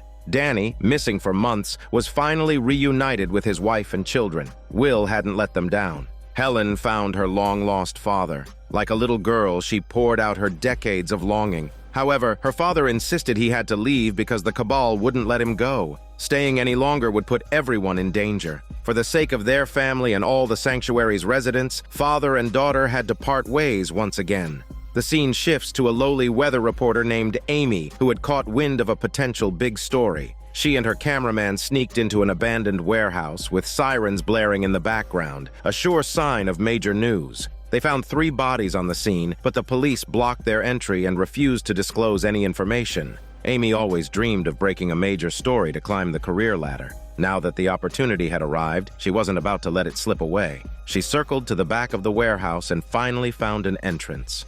A few minutes earlier, they had received a tip about a lizard-like creature lurking here. The cameraman was scared. They had no idea what they were walking into. What if they got killed? As soon as he expressed his concern in a chicken voice, they saw a corpse hanging above them, dripping diabetic blood onto Amy's sexy face. In the corner lay another man with 2 large holes in his neck, long dead like a piece of soap. Despite the gruesome scene, Amy refused to back down. A terrible goose roar shattered the silence. They were in the same room as the creature. As Amy and the cameraman argued if the story was worth risking their lives, a man suddenly appeared, urging them to stay quiet. He was an employee there and said the creature had already killed 3 of his colleagues. He pointed them to an exit, risking his life to distract the monster. With such a sacrifice, how could they not seize the moment to escape? Just then, an insect-like creature dashed out from the corner, moving like lightning. The cameraman was in grave danger when a sonic wave blasted the creature away. Helen, Will, and Henry had arrived, temporarily repelling the monster with a sonic cannon. They were annoyed with Amy's recklessness. She was a liability. But Amy, stubborn as ever, refused to leave, promising to return any footage she captured.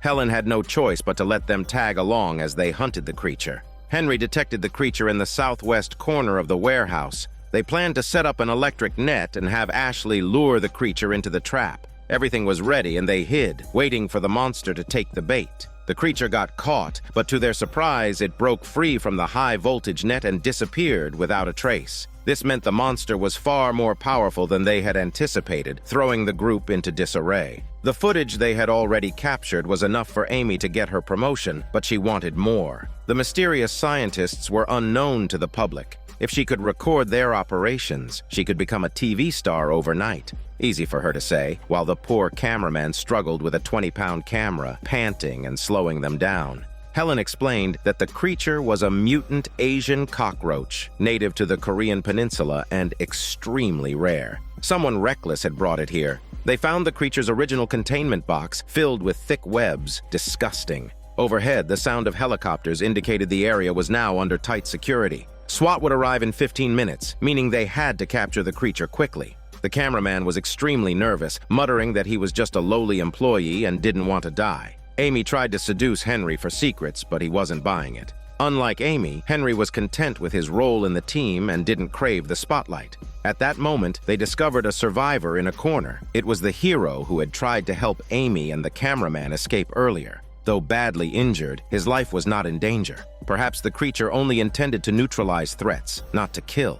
The hero warned them that the monster was highly intelligent and incredibly fast, able to disappear and reappear at will. The creature even cut the power, exploiting its superior night vision. The cameraman turned on his camera light, only to realize the creature had been hiding in the dark. It pounced on them, causing Amy and the cameraman to scream and flail uselessly.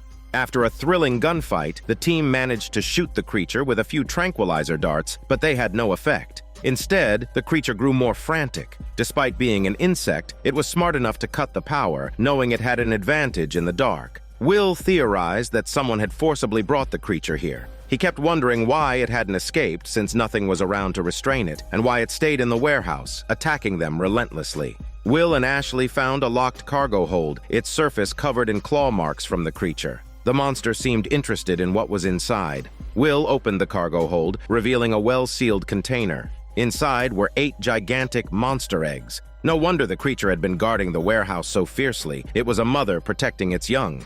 The monster had been living peacefully on the island, raising its young, catching fish, and minding its own business. Then out of nowhere it was kidnapped, and its babies were boxed up. The box bore the mark of the Cabal, that unscrupulous organization known for kidnapping aliens and conducting cruel experiments. The monster was on its way back, knife in hand.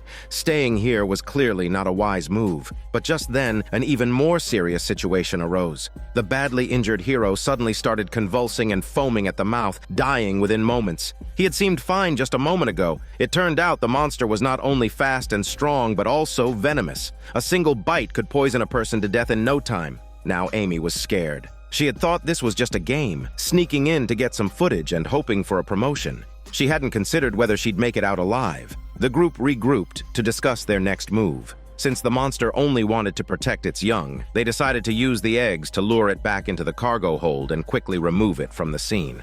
The SWAT team was conducting a large-scale search outside, and time was running out. Soon, the monster appeared. It wasn't a cockroach at all. It was a giant ant. The team rushed in, locking the creature securely in the cargo hold. The mission went surprisingly smoothly, but gunshots rang out in the distance. When they arrived, they found the ground littered with the bodies of SWAT officers. They had caught one monster, meaning that there would be more than one. This new monster was far fiercer than the first, appearing and disappearing in the blink of an eye, leaping and bounding. It suddenly pounced on the cameraman. Poor guy, he was just a spineless follower, and now he was dead because of Amy. The filming ended there. In the end, the sanctuary couldn't defeat the monster. They quickly evacuated, leaving the fate of the monster and its young a mystery. Amy hoped to take the footage with her. Even though she was responsible for the deaths of the hero and the cameraman, she still wanted her chance at a promotion and a raise. She promised sincerely that she only wanted to use the footage to report back to her boss. She would edit out any scenes involving the sanctuary to keep their existence a secret. Considering that the footage had cost the cameraman his life, Helen reluctantly decided to trust her. Amy took the tape, satisfied, and planted a light kiss on Henry's cheek before leaving. As soon as Amy returned to the office, she eagerly informed her boss that she had a big story. She was ready to rise from a lowly weather reporter to the station's top anchor. Taking a deep breath, she started to watch the footage, only to realize that Helen had switched the tapes. Amy was left with nothing. People who step on their colleagues' corpses to get ahead deserve nothing. The scene shifts to a plane suddenly crashing in a remote snowy mountain range, and green smoke began to spread slowly. A local seal hunter was chopping wood when the eerie smoke gave him a splitting headache and left him dazed. He stumbled to his neighbor's house, and this normally gentle man suddenly raised his axe against his friend, turning from chopping wood to chopping people. In just 5 days, the small town experienced 63 alien attacks, and similar violent incidents continued to rise, drawing the attention of the sanctuary. Helen speculated that it might be related to a violent virus. Just then, Helen's ex-husband, Jon, paid a visit. Bald Jon had an unpredictable personality, sometimes good, sometimes bad, and the sanctuary members, especially the hairy mutant, weren't too keen on him. But this time, Jon came to help. His hands were covered in frostbite, indicating he had been to the Arctic. He had tracked down the source of the violence, retrieving wreckage from the plane crash. Jon revealed that the notorious Cabal was behind the explosion, experimenting with biochemical toxins to eliminate aliens worldwide. Unable to stand idly by, Jon took action. Meanwhile, the Cabal was smug about the virus's spread. The plane crash was a simulated experiment to incite a war between humans and aliens, allowing them to reap the benefits. The crisis also caught the attention of another of Helen's friends, Dr. Watson. Despite being 160 years old and wheelchair-bound, Watson was still vibrant and had observational and deductive skills far superior to Will's. Watson had another name, Sherlock Holmes, a truth that shocked everyone. It's then revealed that over a century ago, Helen, Jon, Watson, Tesla, and another mysterious friend, Griffin, formed a 5-person team called the Five. They injected vampire blood, gaining unparalleled abilities. After their test, Helen became immortal, Jon could teleport, Tesla turned into a powerful vampire, and Watson acquired extraordinary thinking skills. However, Jon's teleportation had a side effect. It increased his violent tendencies, turning him into the infamous Jack the Ripper. The fact that the great detective Holmes and Jack the Ripper were friends and even drank together was unbelievable to Will, a mere mortal. Later, testing revealed the toxin only affected aliens, making them extremely violent before dying in agony. There was no cure, but Helen discovered that their blood contained antibodies, likely from the vampire serum injected over a century ago. However, only one vial of the serum remained, hidden by Helen's father in a lost ancient city, accessible only with all 5 team members present. With Tesla dead and Griffin also gone, they needed to find Griffin's descendants to replace him. The virus spread faster than anticipated. One quiet morning, the hairy mutant suddenly felt weak, coughed up blood, and even he, who rarely left the sanctuary, was infected. With so many aliens in the sanctuary, total infection seemed inevitable. The hairy mutant lay in his sickbed, looking pained, destined to lose his sanity and die violently from the virus. Meanwhile, the Cabal, who introduced the virus to the sanctuary, watched their every move, ready to strike when they retrieved the serum. Helen explained that her father hid the serum in a lost city in the Himalayas, with 5 keys hidden in the city's corners, requiring the 5 team members' abilities to retrieve them. With Griffin's descendants in another city and no time to waste, they turned to Jon, whose teleportation could save them time, money, and be eco-friendly. Will and Jon arrived in the city where Griffin once lived. A resident named Clara told them that all of Griffin's descendants had died out 3 years ago and advised them not to waste their time. She also provided the address of the gravesite. Without time to explain, they hurried to the location. Whether Griffin's grave was empty or not, it was clear someone had recently paid their respects. Just then, they noticed movement among the trees and strange footprints on the lawn. Years ago, Griffin became invisible after injecting the serum, and his descendants inherited this ability. Will and Jon found themselves in a fierce battle with an invisible opponent. They were knocked down repeatedly.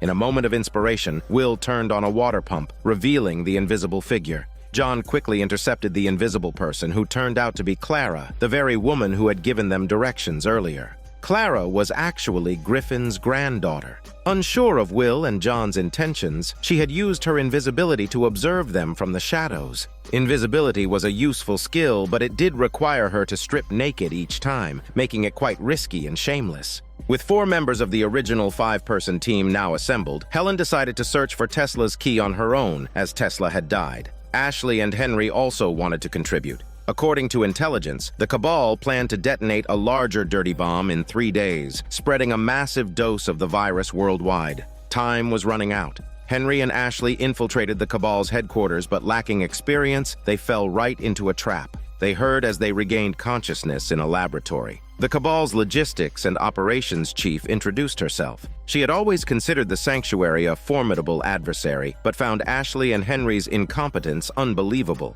She was confident that their biochemical weapon would kill all aliens, marking a new chapter in human history. Ashley, who had walked right into their trap, would now be part of the plan. Ashley tried to explain that most aliens were benevolent and only a few posed a threat to humans. However, she was even unable to protect herself. The woman handed Ashley a drink, suggesting they talk after she finished it. Trusting that even a sinister organization like the Cabal wouldn't poison her drink, Ashley drank it without hesitation. While Ashley had food and drink, Henry wasn't as fortunate. As a werewolf, he was injected with a transformation serum, causing him to painfully switch between human and werewolf forms repeatedly. The scene shifts to Helen. Thanks to Jon's teleportation ability, they reached the lost ancient city in just a few minutes. Once a bustling center of civilization, the ancient city was now in ruins. The underground labyrinth that supposedly housed the serum was nowhere to be found. Without the serum, they couldn't stop the virus from spreading. At a critical moment, Will, a mere human, showcased his extraordinary profiling skills. Using an ancient map, he mentally reconstructed the ancient city's virtual layout. Watson, suddenly inspired, quickly upgraded the lines into a clearer 3D image. The ancient city seemed to come alive in their minds, and Watson soon deduced the route through the underground labyrinth. Holmes's brilliance was no joke. Will felt no shame in being outmatched by him. The labyrinth entrance had long been blocked by rubble, untouched for nearly a century. A few hundred years ago, humans were ruled by the more advanced vampires, who created this maze with their superior technology and knowledge. Eventually, humans formed a resistance and exterminated the vampires. A century ago, Helen's father hid the vampire serum here, setting puzzles for each of the 5 team members. Only by solving the puzzles and retrieving the 5 keys could they obtain the serum to save the aliens. At this moment, the group encountered an old acquaintance. It's Tesla, the charming yet cursed villain. Tesla hadn't died after all. The serum had transformed him into a vampire, making him nearly unkillable unless decapitated. As the father of alternating current, Tesla demonstrated his powers. Despite past conflicts with the other 4 members, they now faced a common enemy and had to unite. Thus, the original 5-person team was finally reassembled. Will, the ordinary human, felt out of place among these extraordinary figures. The 5 keys were hidden in 3 different areas, so the group split into 3 teams: Tesla and Helen, Watson and Jon, and the rookie Will paired with Clara. This secret room was designed specifically for Griffin.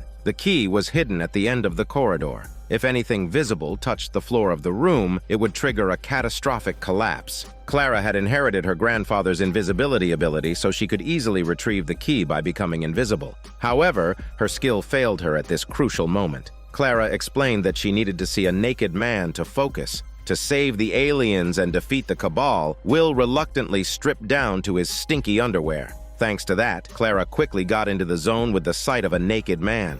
Though both were undressed, Will couldn't see Clara and her smelly part, but she could see him, which seemed rather unfair. Clara's ability was unreliable, causing the secret room to collapse significantly. Fortunately, they eventually secured the first key. The 2 naked individuals sprinted out of the room. The scene shifted to Jon and Watson. One was the famous detective Sherlock Holmes, and the other was the notorious serial killer Jack the Ripper. Their secret rooms were adjacent, leaving Helen's father's intentions unclear when he designed this. There were 2 puzzles on the doors. Watson solved them, revealing a door of life and a door of death. A century ago, the 2 were sworn enemies. Helen's father hoped they would set aside their differences and work together to obtain the keys. Jon first led Watson through the door of death, successfully retrieving his key. With the death door's key in hand, the door of life automatically opened. The long-estranged enemies reconciled, united by cooperation, and obtained the 2nd and 3rd keys. Meanwhile, Tesla and Helen entered the 4th secret room, designed specifically for Tesla. The key was at the end of a tunnel filled with high-voltage electricity. Tesla was immediately jolted into his true form despite him being the father of alternating current.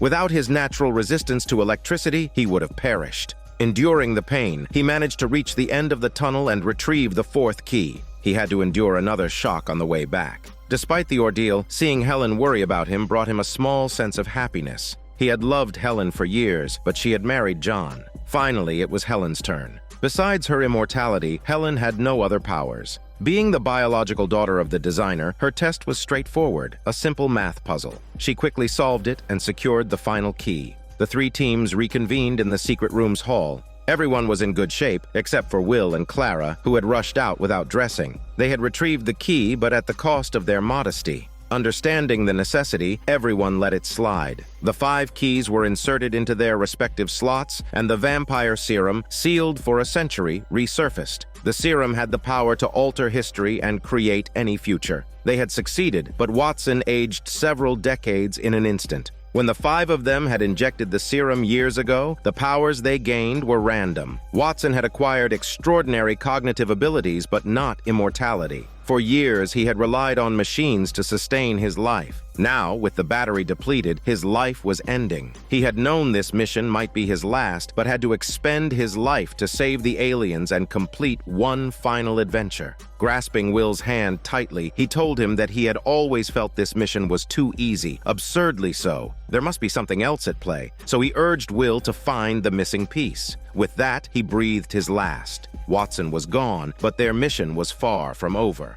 The scene shifts to Henry. The doctor's medication had triggered his animalistic side. Henry didn't want to become a monster, so he frantically pounded the prison walls. With just a light hit, he managed to break the door open. Strangely enough, there were no guards outside. Escaping was surprisingly easy. Elsewhere, Ashley was slipping into a daze. It turned out that the Cabal woman had stooped so low as to poison her drink. Ashley passed out, and when she came to, she found Henry standing over her. Henry had overcome numerous obstacles to rescue her. Oddly, the heavily guarded Cabal headquarters was now completely deserted. Ashley contacted the sanctuary via her phone, and John instantly teleported to rescue them. Upon returning, Ashley's condition was dire. She fell into a coma before she could speak. Her blood pressure was dangerously high, clearly a result of the Cabal's meddling. Helen had just left when Ashley suddenly opened her eyes. Helen was examining the serum when it vanished with a swoosh. It must have been John's doing. Helen, armed with a gun, confronted John, demanding an explanation, but John claimed he hadn't moved an inch. Then who else had the power to teleport? It turned out to be their daughter, Ashley. For years, no one knew she had inherited her father's ability until the Cabal activated her latent powers. But they realized it too late. By then, Ashley had already teleported to the other side of the world, handing the serum over to the Cabal. Thus ended the first season of this drama.